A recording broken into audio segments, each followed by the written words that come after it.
এক ছিল কুকুর। তার নাম ছিল কালু। কালু ছিল ভীষণ লোভী। যেখানে যা খাবার পেত সে চট করে খেয়ে নিত।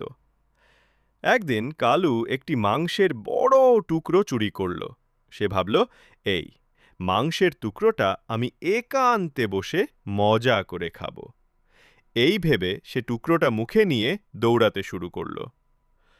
দৌড়াতে দৌড়াতে সে দেখল একটি ছোট নদী। নদীর উপর একটি সাঁকো ছিল। সাঁকো পার হওয়ার সময় কালু যখন নিচের দিকে তাকালো, সে দেখল নদীর জলে তারই ছায়া।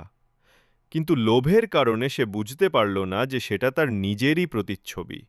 সে ভাবল, আরে ওটা আরেকটা কুকুর, আর ওর মুখে আমার মাংসের টুকরোর থেকেও বড় একটা মাংসের টুকরো। লোভ সামলাতে না পেরে সে ভাবল, ওই মাংসের টুকরোটা যদি আমার হয়ে যায় তাহলে আরও বেশি মজা হবে। এই ভেবে সে তার মুখের মাংসের টুকরোটা ফেলে দিয়ে জলের কুকুরটাকে তাড়া করার জন্য যেই ঘেউ করে চিৎকার করল, অমনি তার মুখের মাংসের টুকরোটা শটান জলে পড়ে গেল। কালু তখন দেখল জলে জলে কোনো কুকুর নেই, আর মাংসের টুকরোটাও হারিয়ে গেছে। লোভের বশে সে নিজের হাতে থাকা জিনিসটাও হারালো। সে লজ্জিত হয়ে ক্ষুধার্ত অবস্থায় বাড়ি ফিরে গেল।